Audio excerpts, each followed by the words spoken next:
2024년 3월 12일 화요일 새벽, 컴퓨터에서 소음이 일어나고 있다.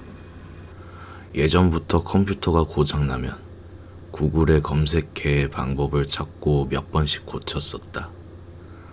나레이션 녹음을 할 때 소음이 들어가면 안 돼. 몇 개의 나사를 풀어준 뒤 기름칠을 해주었다.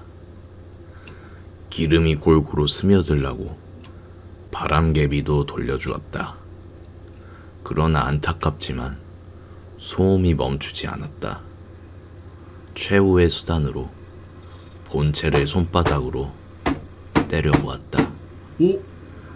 기계는 때려야 말을 듣는다는 우리 선조들의 지혜를 믿어보았다. 너무 세게 치면 고장날까봐 가슴 졸이면서 살살 때렸다. 그리고 믿겨지지가 않지만 소음이 멈추었다. 때려서 기계가 말을 들었다는 것은 말이 안 되는 것 같고, 아마도 기름이 기계에 스며드는데 시간이 좀 걸렸던 것 같다. 왠지 모르겠지만 나 혼자 북치고 장구친 기분이 들었다. 기계를 고치다 보니 지난주 일이 떠올랐다. 헬스장에서 운동 후 러닝을 하려다 코피를 흘렸었다. 몇몇 시청자분들께서 간단한 검진을 받아보라고 댓글을 달아주셨다. 컴퓨터는 소음이 일어난다고 걱정돼 바로 기름칠도 해주고 그랬는데, 기계와 달리 내 몸은 소홀히 대하는 것 같다는 생각도 들었다. 군대에 있을 때 살을 25kg 정도 뺐었는데 줄넘기를 10분에 1000개씩 1시간 반 동안 7-8,000개를 했었다. 저녁할 때 행가래를 해주는데 내 몸이 가벼웠는지 내가 느끼기에는 농구 골대에 닿을 정도로 하늘에 떠 있었다. 표정에도 보이지만 정말 무서웠다. 젊었을 때도 1시간 반씩 운동을 했는데 나이 30에 몸무게도 많이 나가 몸 상태도 안 좋은데 헬스 마치고 곧바로 10kg를 뛰려고 했던 것은 정말 무모했던 것 같다. 평소대로 점심을 먹는데 평소와 다르게 계란 후라이를 서비스로 주셨다. 지난주 사장님에게 삶은 계란 만드는 방법을 물어봤는데 나에게 없는 굵은 소금까지 주시며 자세하게 알려주셨다. 그러나 만들어 본 적이 별로 없어서 그런지 제대로 완성시키지는 못했었다. 식당에 손님이 별로 없을 때 다시 물어보려고 했는데 사장님께서 먼저 잘 만들었냐고 물어봐 주셨다. 그래서 나의 문제점을 얘기하고 알려주신 대로 계란 10개에 밥숟가락으로 소금 1스푼, 식초도 1스푼 하니 꽤나 만족스럽게 완성되었다.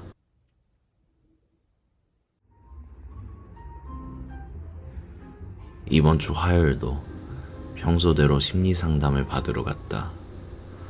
상담사분은 전문가일 테니까 믿음을 갖고 지난주 나에게 있었던 일과 내가 느꼈던 생각들을 최대한 다 털어놓으려고 했다. 지난주 영상에서 아버지는 내가 태어나기 전부터 정신질환을 앓고 있었다는 얘기를 유튜브에 털어놓았다고 선생님에게 말했다. 그리고 악플도 없었지만 내 스스로 내가 애정결핍이 있어 동정심을 유발해 사람들의 관심을 얻으려는 것이 아닐까라는 생각도 들었다. 그런데 내가 사람들의 관심을 받고 싶었다면 유튜브 시작한 지 2년이 넘어도 구독자가 747명이었는데도 계속 할 수 있었을지 의문이다. 그리고 피아노 같은 경우에도 관심 받고 싶어 했다면 사람들에게 인기 많은 곡을 쳤을 텐데 나는 나의 감정을 담을 수 있는 곡을 쳤다.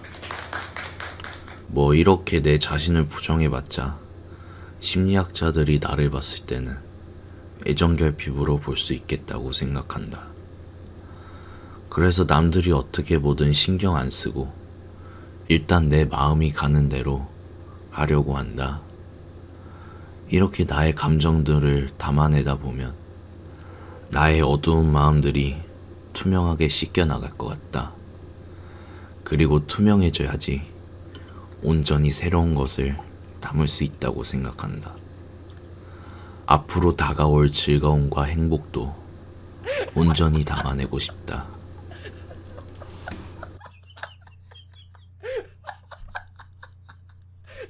그래서 최종적으로 기쁨, 분노, 슬픔, 즐거움, 삶의 희노애락을 온전히 담아내는 것이다. 영어 수업과 식사를 끝난 뒤 피아노 학원을 갔다. 연습을 하고 있는데 선물을 받았다. 선물을 주신 분은 몇 달 전에 음악회도 구경시켜 주시고 클래식 관련 책도 주셨던 분이다. 이번에 일본 여행 다녀오면서 사온 것이라고 하셨다.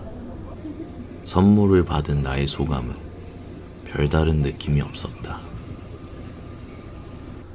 매년 봄이면 석촌호수의 벚꽃은 활짝 핀다. 사람들은 아름다운 벚꽃을 보기 위해 옹기종기 모여든다. 그러나 벚꽃들이 떨어져 나가면 사람들은 눈길 한번 주지 않는다.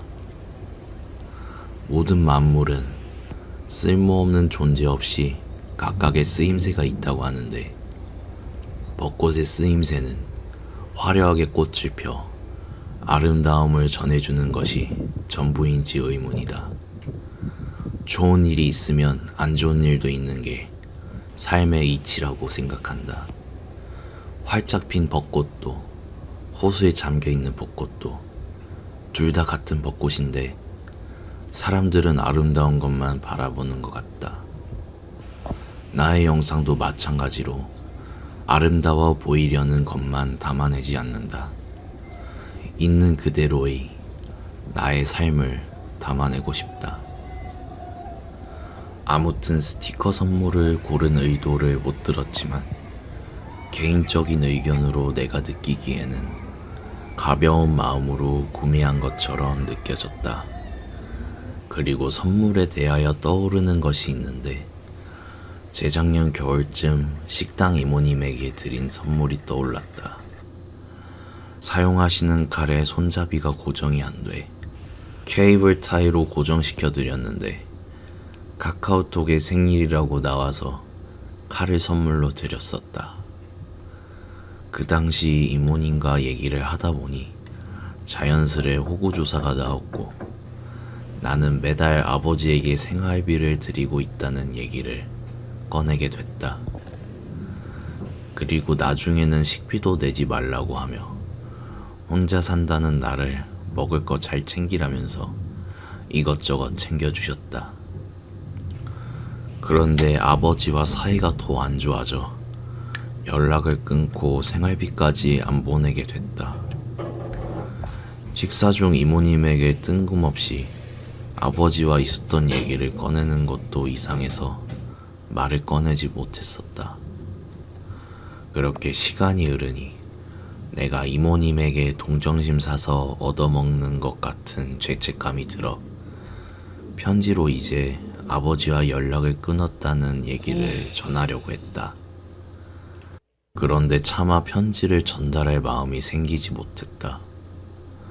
솔직하게 털어놓았는데 이모님이 지금까지 자신을 속였다고 기분 상해할까봐. 나의 죄책감과 답답한 마음보다 이모님이 기분 상해하는 것이 더 신경이 쓰였다. 물론 이모님은 내가 아버지에게 생활비를 주든 안 주든 별 신경 안 쓰실 수도 있다. 그래도 만에 하나 내가 감사하게 생각하는 사람에게 불쾌감을 안겨주고 싶지 않았었다. 그리고 더욱더 마음속 깊은 곳을 바라보면 나는 이모님을 믿지 못했다. 내 잘못과 실수를 너그럽게 용서받을 수 없고 불쾌하실까봐 겁이 났던 것이다. 그래서 편지는 주지 않고 선물만 드렸었다. 마지막으로 떠오르는 선물은 시청자분들에게 보낸 선물이다. 내가 사용하는 지갑이 너무 닳아서 새로 살 겸 작년에 일본 여행 갔을 때 지갑을 샀었다. 그때 겸사겸사 시청자분들에게 드리면 좋을 것 같아 몇 개 구매한 뒤 추첨을 통해 선물로 보낸 기억이 난다. 평소에 선물을 받으면 부담스러워하는 편이다.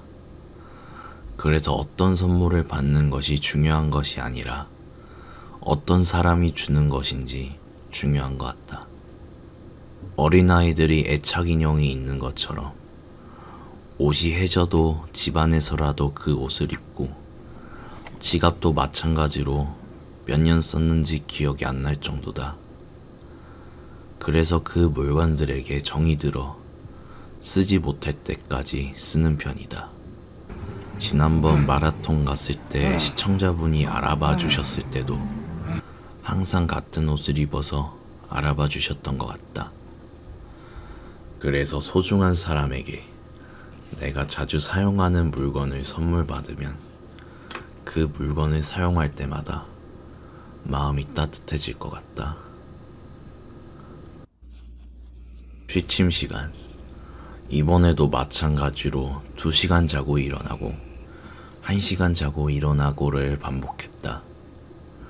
뭔가 개운치 못한 느낌이 들어 답답했다. 다음날 아침 헬스장 운동 후 씻기 위해 샤워 도구를 챙겼다. 다이소에서 구매한 물건인데 털이 복슬복슬 빵빵해 보여 바라보면 기분이 좋아진다. 자전거를 타고 헬스장에 간다. 운동을 마치면 땀이 줄줄 흐른다는 천국의 계단을 걸어준다. 샤워를 마친 뒤 몸을 닦는데 몸이 개운해서 그런지 콧노래가 나왔다. Don't worry, be happy라는 곡이었다. 무척 놀랐다. 나는 평소에 무덤덤하고 겉으로 봤을 때 로봇 같은 사람이다. 심리검사 받을 때도 감정 억제가 100분이 98.6으로 매우 높은 수준이다. 사람들에게 피아노를 친다고 말하면 대부분의 사람들이 놀라는 편이다. 그만큼 표정이 겉으로 나타나지 않는 편인데 콧노래 부르는 것은 나에게 놀라운 변화였다. 내 생활에서 바뀐 것이라고는 심리 상담밖에 없어서 그런지 심리 상담을 받아서 내가 변한 것 같다고 느껴졌다. 어떻게 보면 별거 아닐 수도 있는 일로 변화한 내 자신을 바라보니 약간은 허무한 감정도 생겼다. 그래서 이참에 마라톤 준비하는 러닝 모임도 해볼까 생각이 들었는데 귀찮아서 마음을 접었다. 식사를 한 뒤 피아노 학원을 갔는데 너무 졸려 한강으로 갔다. 직장 다닐 때 점심시간 산책 갔던 곳이다. 봄날에 하얀 꽃이 피는데 정말 아름다운 곳이다. 재작년 어느 모녀가 나란히 앉은 벤치에 누웠다. 햇볕은 따뜻하게 내려오고 한강에서 적당히 바람도 불어오고 있다. 양말을 벗어 발가락 사이에 숨도 불어넣어주고 누워있는 채 잔잔히 흔들리는 나뭇가지들도 구경하니 마음이 편해졌다.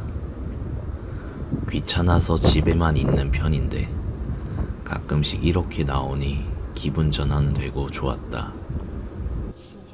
집으로 돌아와 잠을 안 자기 위해 게임만 했다. 지난주에는 운동하고 피곤해 대낮에 낮잠을 잤는데 이것 때문에 불면증이 고쳐지지 않은 것 같다. 이번 주는 불면증에 집중해 보려고 한다. 취침 시간 10시 반부터 잘 준비를 시작해 11시에 잠들었다. 그리고 3시 반쯤 일어났다. 4시간 정도 잔 건데 이 정도면 매우 양호한 결과로 보인다. 다시 4시쯤 잠들고 6시 반에 일어났다. 매우 좋아진 상황으로 보였다. 목요일 아침, 이날부터 시작하고 싶던 복싱을 다니기 시작했다. 오랜만인데도 즐겁게 배울 수 있었다. 집으로 돌아와 복싱을 시작한 나에게 기념으로 홍화충과 불닭볶음면을 섞어 배를 채웠다. 무언가를 먹고 싶으면 핑곗거리를 만들어서 먹는 버릇이 있다.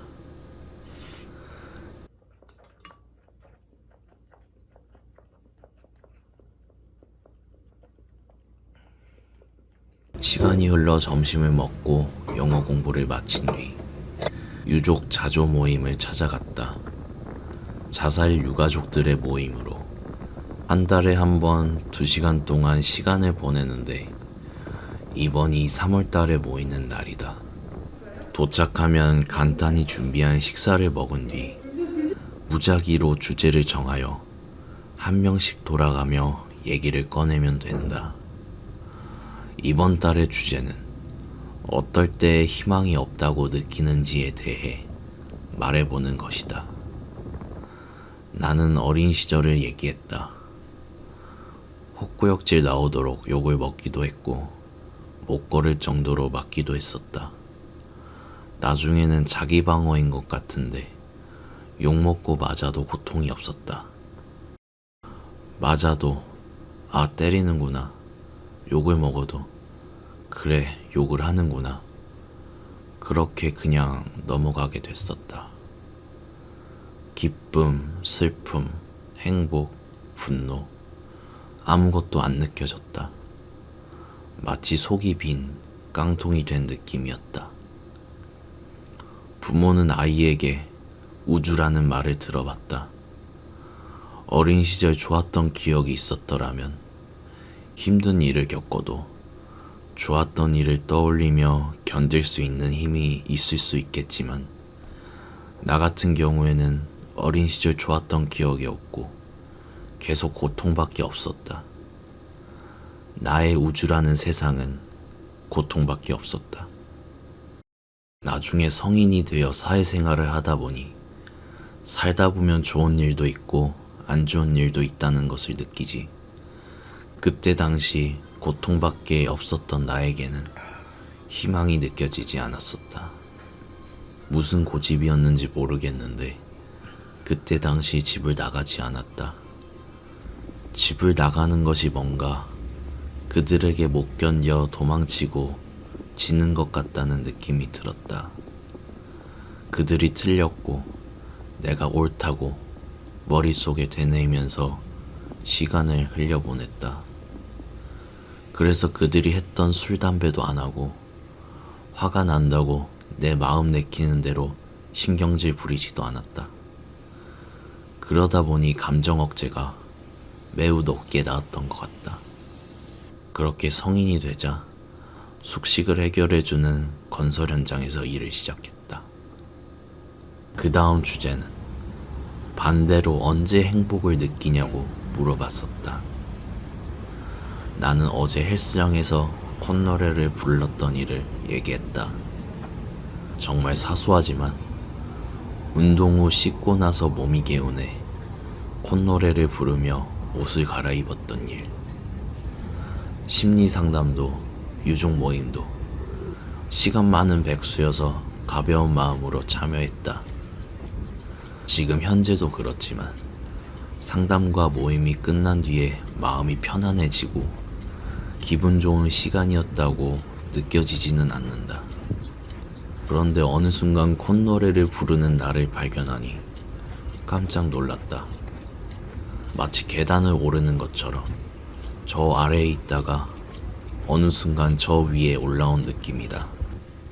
아무리 생각해도 내가 변한 것은 심리상담과 유족 모임을 참여한 것밖에 없는 것 같다. 유족 모임이 끝난 뒤 피아노 학원에서 하루의 마무리를 보냈다. 이번 한 주 불면증도 좋아진 것 같고 점점 내 삶에 생기가 생기는 것 같아 내 나름대로 뿌듯한 한 주였다. 이번 영상은 여기까지입니다. 다음 영상으로 뵙겠습니다. 감사합니다.